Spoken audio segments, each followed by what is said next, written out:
네, 잡매거진 오늘 처음으로 문을 열 코너는요. 우리 구직자 여러분들의 숨겨진 마음을 알아보는 공감 100% 시간입니다. 네, 오늘은 또 어떤 주제로 구직자의 마음을 들여다봤을지 궁금한데요. 정유진 캐스터? 네, 오늘 공감 100% 설문조사 키워드는 바로 꼴불견 면접관입니다. 이제 하반기 채용이 시작되면서 면접 준비하시는 분들 많으실 텐데요. 서류 전형을 가까스로 통과한 후에 면접의 기회까지 잡았지만 면접 의혹마저 접게 하는 수많은 스타일의 면접관들이 있다고 합니다. 그중에서도 회사 지원 자체를 후회하게 만드는 꼴불견 면접관들은 과연 어떤 스타일인지 오늘 공감 100% 통해서 함께 알아보도록 하겠습니다. 예, 네. 오늘 주제 아주 재밌을 것 같습니다. 꼴불견 면접과 우리 또 구직자 여러분들이 이 억울했던 마음을 한껏 풀 수 있는 기회가 될 것 같은데 네. 그 꼴불견이란 단어는 참 듣기만 해도 기분이 별로 좋지가 않아요. 맞아요. 우리 윤서희 씨께서 꼴불견이란 무엇인지 낭낭한 목소리로 설명을 먼저 해주시죠. 네, 좋습니다. 네. 사전적 의미에서 꼴불견이란요. 하는 짓이나 겉모습이 차마 볼 수 없을 정도로 우습고 거슬림이라는 뜻이라고 합니다. 굉장히 네, 듣기만 해도 어감이 참 좋지 않은 그런 뜻인 것 같은데 자, 그러면 저희가 오늘 이 꼴불견 면접관에 대한 이야기를 풀기 전에 내 인성에서 봤던 이 꼴불견들에 대한 이야기들 하나씩 좀 풀어보면 어떨까 싶은데요. 자, 먼저 어떤 분들이 있을지 얘기를 한번 나눠볼까요? 네. 우리 준길 학생부터 한번 물어볼까요? 예, 내가 봤던 최고의 꼴불견 뭡니까? 예, 저는 그 지하철이나 만원버스에서 이어폰 안 끼고 DMB 시끄럽게 보는 사람들이 좀 꼴불견이라고 생각합니다. 시끄럽게. 예. 맞아, 별로 듣고 싶지 않은데 계속 듣기 싫은 소리까지 계속 들어야 되니까 분명히 꼴불견일 경우가 될 것 같습니다. 자, 그럼 이시안 대표님도 그런 경우 혹시 있었나요? 글쎄요, 저는 뭐 다 괜찮아 보이던데요. 특별히 꼴불견이 없으시구나. 특별히 좋은 마음으로. 제가 꼴불견으로 보일 수는 있어도 다른 거는 뭐 그들의 사정과 이해관계가 있으니까요. 네. 이해심이 넓으시군요. 그래요. 어떻게 내 인생에 꼴불견이 없을 수 있나라고 생각이 들어요. 저는 굉장히 대단하다. 캐릭터를 그렇게 잡기로 했습니다. 또 하신 거? 네. 좋습니다. 그래요, 자, 그렇다면 도연 학생은 혹시 내 인생에 잊지 못할 꼴불견 누가 있었을까요? 저는 딱히 생각나는 건 없는데요. 왜 드라마에서 보면은 정말 자기의 직업이나 집안 형편도 어렵고 안 좋은데 뭐 바람을 핀다거나 그런 캐릭터가 정말 꼴불견이었습니다. 뭐 그런 분을 만나보셨나 봐요. 아닙니다. 그런 건 아니고. 아닌 거 맞죠? 다행입니다. 그럼 정유진 캐스터는요? 저는 꼴불견 하면 노래방 꼴불견이 제일 먼저 생각나는데요. 마이크나 그 리모컨을 독점하거나 아니면 무조건 자기 노래는 우선 예약으로 예약하는 분들 정말 꼴불견이라고 생각합니다. 정유진 씨가 그러는 거 아니죠? 네. 저는 아니고요. 네. 아무튼 그 부분은 제가 죄송하게 생각하고. 그렇죠. 죄송하셔야 돼요. 네. 저는 개인적으로 꼴불견이 아까 뭐 지하철 이야기 나왔는데 지하철에서 통화를 큰 소리로 하시는 분들이 계신데 그런 분들의 대화 내용을 잘 들어보면 되게 꼴불견이에요. 그러니까 1억을 보내고 2억을 갖다가 마저 넣어. 그래놓고 충무로에서 4호선을 갈아타시더라고요. 네, 그렇습니다. 저 같은 경우에도 이 지하철이나 공공장소에서 그렇게 애정 표현 진하게 하시는 분들 있잖아요. 네, 안 그래도 가을이라 마음도 싱숭생숭하고 그런데 그런 모습들 보면은 정말 꼴불견이다 이런 생각들이 들었는데요. 자, 일단 우리 주변에서 이야기를 들어보니까 정말 예상대로 많은 꼴불견들이 존재하고 있었습니다. 그렇다면은 정말 어렵고 긴장되는 면접장에서는 과연 어떤 사람들이 꼴불견 면접관으로 뽑혔을지 한번 구직자들에게 조사한 내용을 한번 들어보도록 할까요? 네. 예, 사실 이런 꼴불견 면접관 같은 그 설문조사는 없어야 되거든요. 네.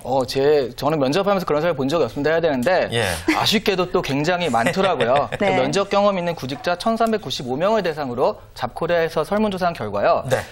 먼저 다섯 번째, 그러니까 가장 낮은 순위이긴 하지만 이력서를 처음 검토하는 면접관, 이게 뽑혔습니다. 그렇군요. 이력서를, 그러니까 그 자리에서 처음 검토하는 면접관이라는 얘기인데, 이거는 좀 준비가 덜 된 면접관 아닙니까? 그렇죠. 아무래도 처음 만난 자리에서 이야기를 나누는데 사전에 아무런 조사도 없이, 근데 알았는데 넌 도대체 누구야? 이렇게 말하는 그런 경우잖아요. 그럼 얼마나 좀 난감하지 않을까라는 생각이 들기도 하는데 자, 면접관이 내 이력서를 이 자리에서 처음 봤다라는 느낌을 좀 느껴본 적이 있었는지 궁금한데 준길 학생은 혹시 그런 적 있나요? 예, 저는 다행히 아직까지는 그런 적은 없습니다. 근데 오히려 면접관님이 너무 면접 준비를 철저히 하셔서 어려운 질문 때문에 곤란했던 적은 있습니다. 반대의 경우가 좀 있었던 것 같은데 자, 그렇다면 도연 학생은요? 네, 저도 그런 경험은 아직 없었는데요.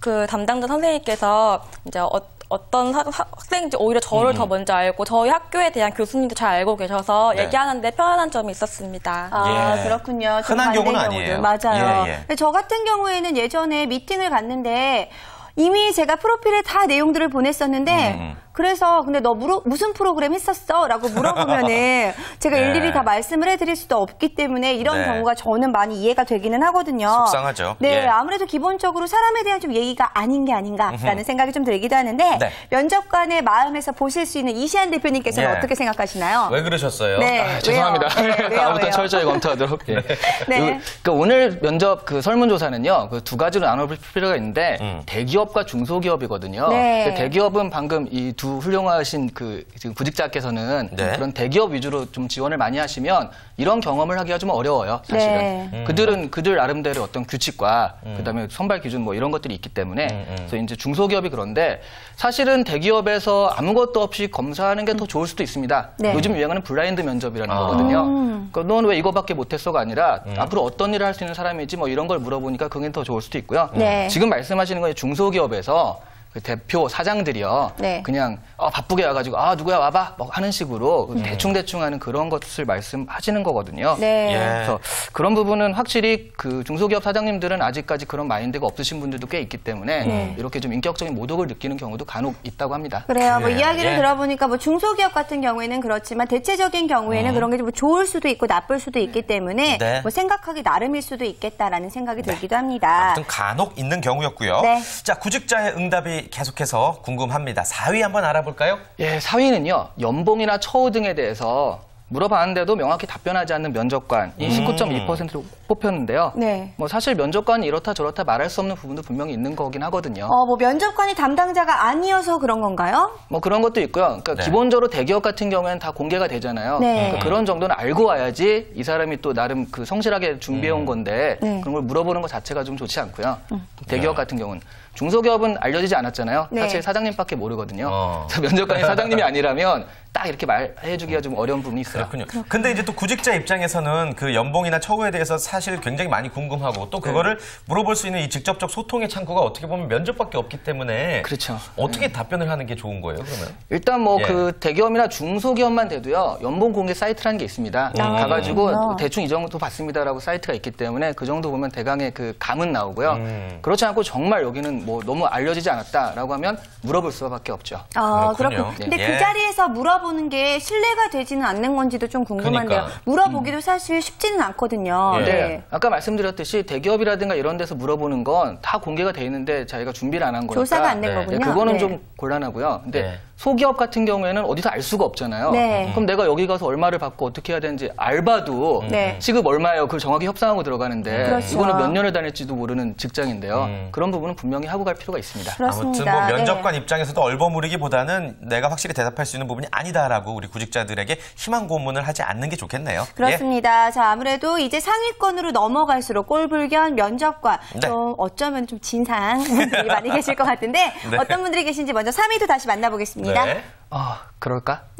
여보세요? 왜 그러세요? 바로 이렇게 반말하면서 그 대답하는 면접관입니다. 22.9%예요. 잠깐 예를 들었는데도 상당히 기분 나빴을 정도로 화날 뻔했어요. 그래요. 아주 적절히 잘 표현을 해주셨는데 윤서희 씨도 그냥 다짜고짜 반말하는 사람 참 싫어하시죠? 맞아요. 아무리 나이가 저보다 많다고 하더라도 저도 적은 나이가 아니기 때문에 아무래도 보자마자 반말을 하면은 나를 좀 무시하는 건가라는 생각이 들기도 한데 저보다 나이 많은 태진 씨는 더 그러시죠.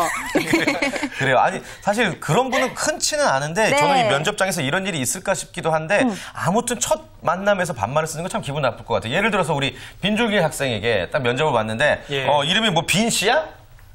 빈 씨야 이름이? 상황극으로 한번 해봐요. 빈 씨 맞습니다. 집이 어디? 수원이야? 오늘 서울로 이사 왔습니다. 그래? 그러면 왜 여기는 왜 왔어? 먹고 살려고 왔습니다. 왜? 뭐가 좋아? 왜? 우리 회사보다 좋아? 왜? 어떤데? 여기도 다녀봐야 알 것 같은데요. 웃어? 울 수는 없지 않습니까? 야, 이런 식으로 하면 참 기분이 나쁘단 말이에요. 근데 우리 준길 학생은 꼬박꼬박 당황하지 않고. 잘하시네. 저 학생은 참 대단한 학생인 것 같은데 사실 옆에 있는 사람들이 듣기만 해도 참 기분이 나쁜 경우가 이렇게 반말로 질문하는 그런 경우들이 아닐까 싶은데요.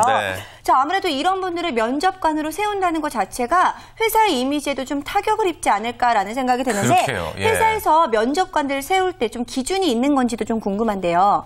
네, 그 회사 같은 데서는요, 또 역시 중소기업과 대기업을 나눌 수밖에 없는데, 네. 대기업 같은 경우에는 그 1차 면접, 2차 면접이 있잖아요. 네. 1차 면접 같은 경우에는 주로 실무진들, 그러니까 팀장급들이나 이런 사람들이 하고요. 네. 그런 사람들은 또 하루 전에 분명히 철저한 교육을 합니다. 그래서 이런 경우는 거의 없고요. 또 잘못돼서 반말을 해가지고 인터넷에라도 올라치면요, 이게 또 인사 고과에 반영이 될 수 있거든요. 예. 그 회사 뭐 불매운동이 일어날 수 있으니까 네. 그런 경우는 없는데, 아까 말씀드린 중소기업 같은 경우에는 특별히 뭐 면접관이다라고 선발할 수 있는 게 없는 게요. 네. 그냥 그 임원이시면 사장이시고 뭐 이사이시면 웬만하면 다 들어온다고 보시면 되죠. 아, 그렇군요. 예. 네. 우리 구직자들이 또 직장을 판단할 때 사실 면접관의 그 분위기가 굉장히 많이 좌우하는 것 같아요. 네. 그런 설문조사 결과도 있죠? 네, 그렇죠. 그 어느 정도 실제 면접을 보면 기업이 판단되느냐라는 질문을 해봤을 때요. 어느 정도 판단된다라고 말하시는 분이 76%나 됐어요. 그다음에 확실히 판단된다 17.9%. 합치면 판단된다는 얘기죠. 아, 그렇죠. 이렇게 판단되는 부분으로는 직장 분위기, 뭐 보면 좀 알 수 있잖아요. 한 80%가 그랬고요. 면접관의 성향. 45%, 그다음에 기업의 발전 가능성이나 CEO의 경영 철학, 기타 순으로 있었습니다. 예. 그렇군요. 근데 준길 학생 같은 경우에는 조금 전에 태진 씨가 계속해서 반말로 이렇게 질문을 했었는데 기분이 어때요? 이렇게 들으면은? 예, 뭐 친해지면은 크게 상관은 없을 것 같은데 초면이라서 기분이 좀 좋지는 않습니다. 친정 엄마가 반말했는데 뭐 어때요? 아무튼. 네. 예, 그래서 뭐 언제 어떻게 만날지도 모르는데 예. 이렇게 반말하기보단 서로 존중을 했으면 좋겠고요. 네. 뭐 여담으로 저희 코트라 글로벌 파트너링 팀 정상현 대리님께서는 아직 많이 친한데도 존댓말을 해주십니다. 그렇군요. 그래요. 예. 존경합니다, 많이. 예. 그 정상현 대리님 한번 초대를 꼭 한번 해봐야겠습니다. 한번 만나 뵙고 싶어요. 그래요. 네. 우리 김도현 학생 같은 경우는 오늘이 이제 첫 방송이기 때문에 그 어떤 위험한 상황극은 제가 펼치지 않았는데 네. 실제 이런 상황이 닥친다면 어떻게 대응할 것 같아요? 네, 저도 뭐 같이 반말할 수 있는 상황은 아니기 때문에 저는 이제 공손하게 대답을 먼저 해야 할 것 같은데 네, 그 외에는 어떻게 뭐 대응할 수 있는 방법은 따로 없을 것 같아요. 맞아요. 좋은 대응법이 없을까 싶은데. 태진 씨도 예. 그런 거 생각나는 거 없으세요? 누가 반말로 이야기를 하면 평소에 어떻게 하세요? 저는 이제 꼬박꼬박 존댓말을 다시 해주신 다음에 술 마시면 제가 반말하고 뭐 그런 스타일인데 약간 소심해가지고 복수의 칼날을 가는 스타일인데 네, 예. 정말 좀 어려운 것 어떻게 하는 게 같아요. 좋을지 뭐 모르겠어요. 면접관이 반말로 이야기를 했다고 해서 같이 반말로 할 수는 없을 것 같은데 이시안 대표님 이럴 때는 어떻게 하는 그래요. 게 가장 좋은 방법 현명한 없습니까? 방법일지 궁금해요. 좋은 방법은 없습니다. 예, 그게 반말을 하는 경우라면 크게 두 가지인데요. 네. 첫 번째는 정말 그냥 반말을 하는 경우고요. 하나는 이 사람을 좀 시험해 보려는 것도 있거든요. 그래서 또 어떻게 나올 것인가. 네. 어떠한 경우에도 일단 그냥 하는 건요. 어차피 그 회사는 비전이 없어요. 네. CEO라든가 그런 사람들이 사람을 소중하게 생각하지 않는 거니까 그러면 그냥 바로 나와도 되는데 또 이 조그만 회사들은 문제가 뭐냐면요. 네트워크가 좀 돼 있어서 걔 말이야, 걔 어쩌고 하면서 이렇게 회자될 수도 있거든요. 네. 예, 그래서 일단 면접장에서는 참는 게 당연히 시험하는 것은 참아가면서 뭐 그럼에도 불구하고 네. 이렇게 할 수 있으니까 일단 네. 참는 것이 상책입니다. 그렇군요. 그래요. 일단 네. 참고 예 좋습니다.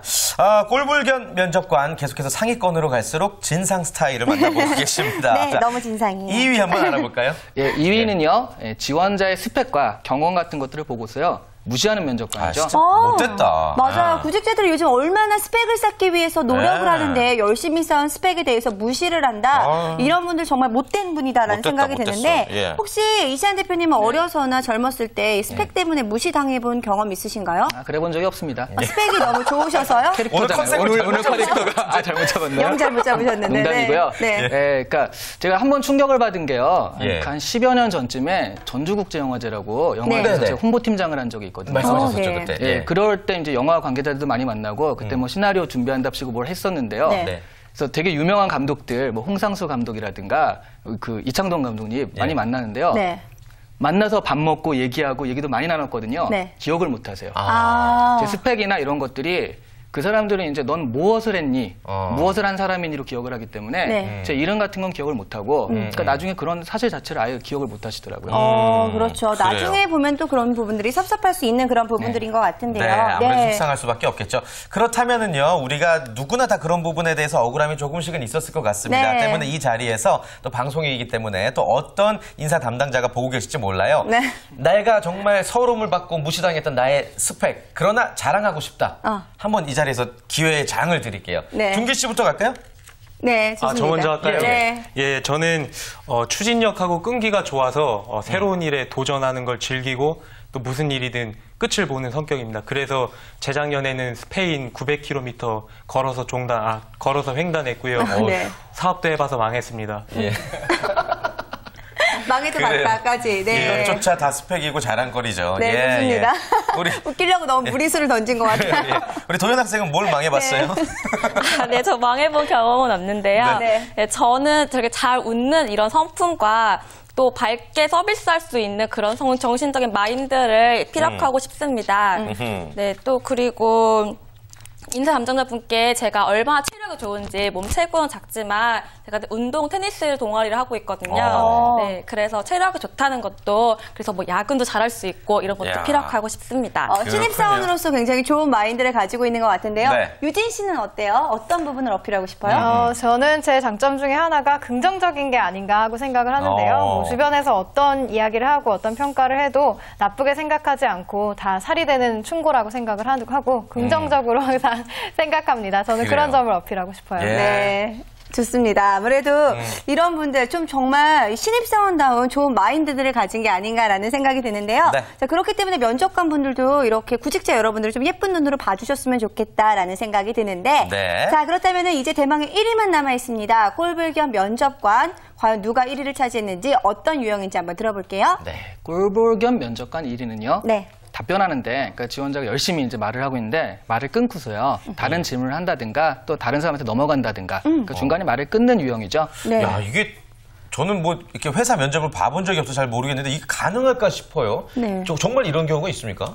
있습니다. 네, 있는데요. 그 두 가지 경우인데 예. 첫 번째는 일단 그건 저희 그 방송하시는 분들 많이 겪는 일이잖아요. 하고 있는데 앞에서 이러면 빨리 하라는 거잖아요. 시간이 없다는 거죠. 시간 관계상. 네, 사람들이 그렇죠? 이렇게 많은데 이 사람 말은 늘어지고 그치. 있으니까 네. 빨리 하라는 건데 예. 그 면접관이 앞에서 막 이럴 순 없으니까 네. 그럼 알겠고요 하고 넘어가는 거고요. 두 번째 경우는요. 요게 이제 심각한 건데 엉뚱한 말을 하는 거예요. 이 사람이. 대답하시는 하는 구직자. 질문을 한 의도가 네. 있잖아요. 네. 그 의도에 맞춰서 얘기를 해야 되는데 이 사람이 좀 엉뚱한 말을 하고 있기 때문에 좀 문제가 돼가지고 이건 뭐 더 들으나 마나 한 것이다 라고 판단을 했을 때 이제 말을 끊는 거거든요. 근데요, 저는 사실 궁금한 게요. 우리나라 말은 약간 기승전결이 있잖아요. 예. 그러니까 처음에 약간 깔다가 뒤에 가서 중요한 이야기들을 할 수도 있는 건데 잘라버리면 본질적으로 꼭 해야 되는 이야기들을 놓치는 경우들도 있지 않을까요? 그래서 이제 면접을 가르치거나 좀 얘기를 할 때는요. 네. 그러니까 두 가지식으로 얘기하라고 많이 해요. 결론부터? 네. 저는 찬성해요. 왜냐하면 말이죠. 이게 미국식인데요. 그래서 미국은 비코스란 말을 그렇게 많이 쓰거든요. 네. 근데 Because, 예. 우리나라는 뭐 순두부찌개를 먹으러 가자. 왜냐하면 말이지. 이렇게는 하지 않잖아요. 네. 예. 오늘 좀 속이 텁텁하니까 이렇게 가는데 면접장에서는 그게 이제 언제 잘릴지도 모른다는 불안감이 있어야 됩니다. 네. 그러니까 먼저 하고 싶은 말. 저는 이렇게 생각합니다. 저는 찬성합니다. 왜냐하면 말이죠 하고 이렇게 붙이는 것이 일단 자기가 하고 싶은 말을 놓치지 않고 할 수 있는 길이 되겠죠. 그래요. 좋은 구직자들 아이디어다. 입장에서도 좀 말을 하는 데 있어서 대답을 하는 데 있어서 좀 스킬을 가져야 될 필요가 있을 것 같은데요. 맞습니다. 사실 저희도 이 방송을 하다 보면은 네. 이시안 대표님도 이야기를 했지만 방송을 하다 불량사 끊어야 되는 그런 경우들도 있기 마련인데요. 그래도 말을 하는 입장에서 구직자 입장에서 생각할 땐 좀 섭섭한 부분들도 있을 속상하고. 것 같은데 예. 자, 그럼 도현 학생이나 우리 준길 학생은 어떻게 생각하는지 궁금한데요. 우리 도현 학생 혹시 그래본 경험 있으신가요? 네, 저는 아무래도 중소기업이다 보니까 저 이제 면접자들이 몇 명 없었기 때문에 저희 말씀을 다 하나하나 잘 들어주셨습니다. 예. 하지만 제 친구들 경험을 보면은 그거는 됐고 다음 이런 식으로 좀 끊는 경우가 있어서 자기 하고 싶은 말을 다 못해서 너무 속상해하는 경우를 많이 본 적이 있습니다. 그렇군요. 준길 학생은요? 예, 저도 면접 봤을 때는 그 핵심 요지만 간결하게 말하는 편이라서 그런 경우는 별로 없었고요. 예. 집에서는 그렇게 많이 당합니다. 누구한테 그래요? 부모님께. 예. 집에서는 말을 많이 하나 봐요. 엄청 많습니다. 물어보셔서 답변하면은 답변하는 도중에 서로 얘기하시고 그러지 마세요, 부모님. 그래요.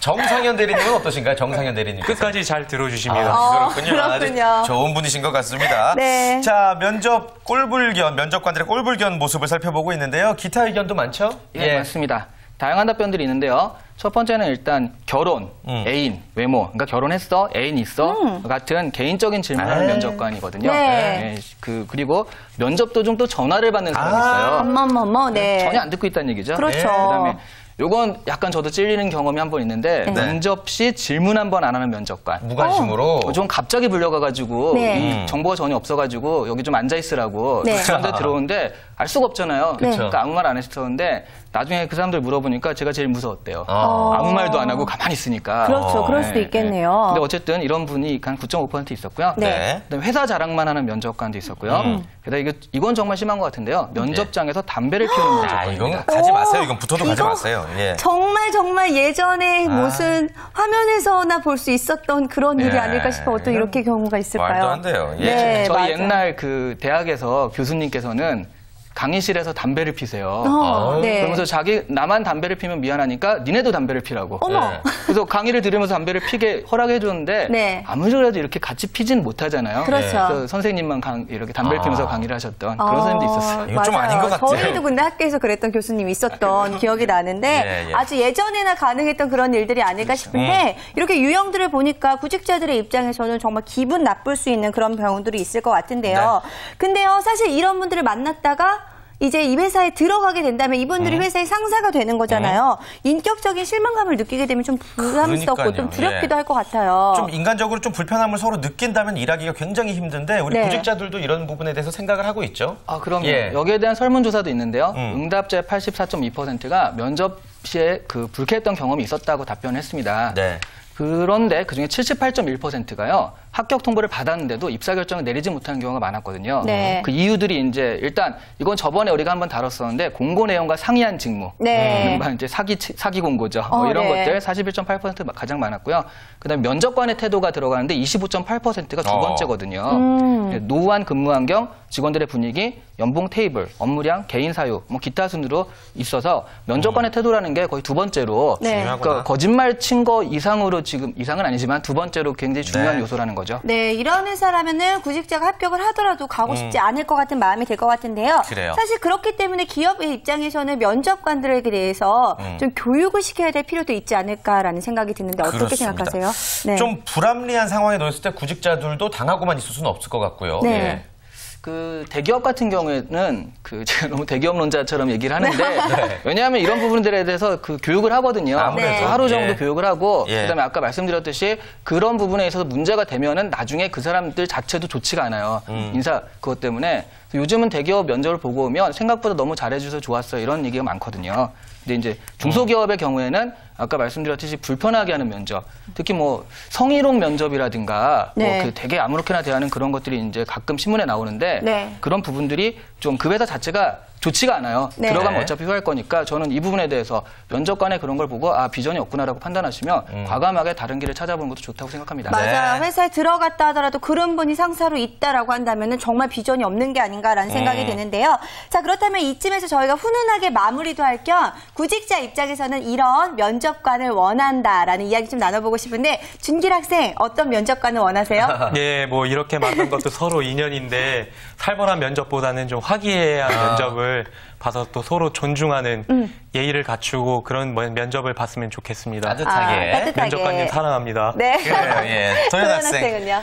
네, 가면은 아무래도 남자분만 되게 많잖아요, 면접관들이요. 그래서 엄마같이 따뜻한 그런 면접관님도 계시면 좋지 않을까 싶습니다. 맞아요. 구직자들 입장에서 너무나 떨리고 살벌한 현장에 가 있기 때문에 웬만하면은 조금 따뜻하게 맞아주는 부분들도 필요하지 않을까라는 생각이 드는데요. 그래요. 대표님 마지막으로 끝으로 정리를 좀 부탁드리겠습니다. 오늘 꼴불견 면접관에 대해서 살펴봤는데요. 그러니까 이게 인성적으로 인간적으로 나쁜 사람이라는 얘기잖아요. 반대로 면접이라는 게 너무 기계적으로 시스템적이지 않다는 게 이런 사람이 있다는 거거든요. 그 반대쪽엔 또 굉장히 좋은 사람도 있습니다. 우리가 면접을 너무 어려워하고 막 발발 떠는데 실제로는 그냥 같은 사람이라는 거죠. 옆집 삼촌, 뭐 동네 형 이런 사람들이 뭐 인사 담당자하고 또 그 실무팀이 돼서 면접으로 오는 거니까 면접에서 자기 그 정견을 발표하기보다는 대화를 하고 오시면 됩니다. 그래서 편안하게 이게 사실 말이 어렵지만 대화를 한다. 내가 하는 얘기를 좀 들어주고 저 사람 얘기를 듣겠다라는 생각으로 가시면 조금 더 나은 면접 결과가 있을 겁니다. 네, 그렇군요. 좋습니다. 자, 이렇게 해서 벌써 1부 마칠 시간이 다 됐습니다. 잠시 후 2부에서는요. 우리 정유진 캐스터가 준비한 취업 정보 백서가 바로 이어지고요. 네, 그리고 거기 어때 시간에서는요. 토탈 환경 전문 기업입니다. 아름다운 환경 건설의 인턴기를 준비해봤습니다. 여러분 멀리 가지 마시고요. 채널 고정.